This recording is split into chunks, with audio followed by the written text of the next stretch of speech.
If you give me like 5 minutes of your time, I'll show you how easy it is to actually like get really high quality leads from YouTube. And like because I have this workflow just running on autopilot and it's collected over 500 leads. I'll show you how that lead list looks like very soon. But just for now, I guess I could like explore and just show you what's happening at any stage. So basically, we have this first node, right? And this first node is running every 3 hours. So every 3 hours, it sort of go through the most relevant list of leads, and you understand how that looks and what that actually like entails very soon. But now we have this one. So this is the OpenAI node, and basically how I defined this was to generate a detailed YouTube search query. Right? We want a business-related query because we only want people who want to make money on YouTube. They want to make money using YouTube. That's what we want. Like those are the people that we want. So that's what we came up with, right? A single detailed search query, nothing else, no filler lines, no bullshit. And this time it came up with how to scale personal brand and monetize established YouTube channel, right? Very relevant to us because what we want to do is we want to offer services to people who sort of like they need to scale online. Maybe they need to scale their online presence, or they need to create like better business operations, or like they need to just make their systems better. We could like offer them our services, and this is a very useful thing to have. So the next one is a get request. What we're doing here is we're searching for channels using that search query. Now of course we're sending a request to YouTube, the v3 search endpoint, and of course you need the OAuth for this to work, and you can set that up like using Google. You just have to go to Google Cloud and then enable the YouTube API, and then you can use your YouTube client secret and client ID just to set this up. But yeah, so we give them a bunch of query parameters like the type, because we want channels. There's other types as well. I think there's playlists and so on and so forth. But yeah, we want channels this time because we want actual people. And then we're going to give them the query of Q. So this means it's the search query, and this is what we're giving them. And then we want max results to be 50 because we don't want to blow up everything. There's slight problems that you'll reach if you like try to get too many results like at one time, which is why I'm scraping every 50 every 3 hours as well, because like YouTube has limitation, um, like they put limitations on you sort of just to, I think, to protect themselves and their people, if I'm not mistaken. But yeah, and we also want to order them based on relevance, so we want only the most relevant ones according to our search query. And there's other things here like this part snippet. It actually gives us sort of more information on who they are. Otherwise we would be getting like a limited amount of information, but we want the most information as well. And there's like other options here, which you could like totally check out in the documentation if you want. And then we want the region code to be US, of course. And then we want the relevance language to be English because we like if I spoke to someone who was French, I wouldn't really know how to even like say anything because I'm not French and I don't understand French. So what we do here is we want to split out a field called items, and I want to show you how these fields actually come in. So this is one of the responses basically. This is how it looks. So it has like kind, it has e tag, and it has all this sort of not so useful information. But the most useful thing here is the items. So these are the items that actually come back from the search, the scraping. It's not really scraping, it's just we're searching YouTube for channels, and YouTube is just giving us the results. So we get channel IDs, which is very useful. We get the title of the channel, the description of the channel, some thumbnail stuff, and then we also get, I think it's their most recent publish time, which is relatively recent. Okay, it's not actually recent. It's been like 2 months. Tyson, come on. So yeah, we're going to filter through these later on. Like you'll understand how we basically assign initial scores to them. based on sort of like some metrics on like how recently they posted and so on and so forth. Yeah, all of this is very useful data for us. What we want to do is we want to grab all of those items and then split them out. So now we're getting 50 items, and of course we're getting 50 items because we explicitly asked for 50 items in our search, in our request over here.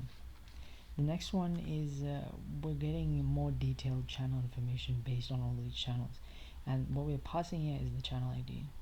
So we're passing the channel ID, and then we want the snippet, we want the statistics, the content details, branding settings, order details, topic details, all of the good stuff. And it's a different endpoint this time, as you might notice. Last time it was search, this time it's channels. There's like a bunch of endpoints. Again, check out the documentation if you're really into this. But yeah, so this gives us a bunch of lovely data, and I love visualizing it in JSON format. But I guess we could come in here for schema. Schema is like very useful as well. And we get like a ton of items as well. We're going to split these out, I think. But yeah, like it's just a bunch of useful data just from those 50 okay, here's Tyson again, right? And it's his thumbnails, it's the title, the description. We have content details, so we have related playlists over here. We have statistics, so the number of views in total he has, the number of subscribers he has, and there's even like a concept of a hidden subscriber count where like people could hide their subscribers but we could still see it, which is really interesting. But yeah, Tyson is helping entrepreneurs build, grow, and monetize their presence online, but it's unfortunate because he only has like 7 subs. And there's like other people as well, of course. Like all of these items come in like this. We're going to do some really useful stuff with that information. Let's come into here. So this is the part that really does some of the magic. What we're doing here is we are sort of so we're taking all of the items and then we are creating an okay, let's just run through. Const sub equals JSON item statistics subscriber count. So we're dragging in the subscriber count. We're dragging it into this code, and then what we're checking here is we want these subs to be greater than 500 or less than 10,000. Basically, that is the first filter. We don't want to spend our time. We don't even want to put them into our database if they don't at least have 500 subs. This is very simple. And then if if they actually exist, then we want to return that object back into the flow. But if they don't, we just want to return nothing. And that's why from all those 50 items we only get 22. So unfortunately Tyler was filtered out. I mean, or was his name Tyson? He really is not memorable. Let's keep going. So here what we're doing is we're setting variable names so that we can just plug them in to Airtable.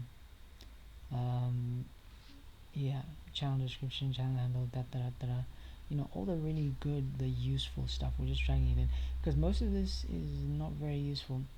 But let's check out this channel. So it's Paul Prado, helping coaches, entrepreneurs, and content creators build, scale, and monetize their personal brands. Work with me. Get my free personal brand workbook. These links are very useful, and you'll realize it later. The systems that I'm building right now, they cover everything from lead generation, this is lead generation, to qualification, to nurturing. So the nurturing aspect of it will be, okay, I will show you in a later video, but it basically has like it scrapes through these sort of anytime there's like a website link, it scrapes through the website and then extracts useful information to create personalized messages, follow-ups, and then to also create sales assets that someone will actually find useful. Like all of this is automated. All of this is very fucking cool. So yeah, like if you start like contacting Paul Prado with the personalized messages and the sales assets and everything, you'll have a high chance of like landing him, which is like really like it's the one thing that separates winners from losers.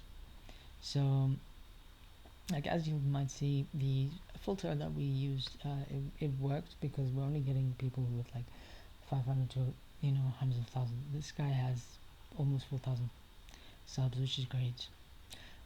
Very good for us.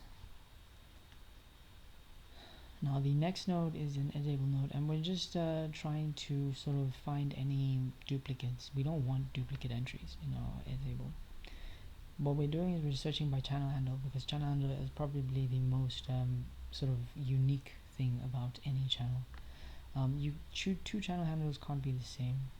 We could have also searched based on channel ID. That would have actually had the exact same sort of result. But yeah, we searched on channel handle, and what we did, out of those 22 items, we found 19 matching items, which means that in the next node, when we are filtering out all those duplicate entries, we only have 3 that are left. But those 3 are still qualified guys, or they're partially filtered guys. Like, they are the guys that we could at least think about working with. So right, like this guy, 500 subs, Lauren Webb, go to space for social media growth tips. Thanks, Lauren. And yeah, Lauren might get a message from me in the future. That's if she goes through like qualification and everything.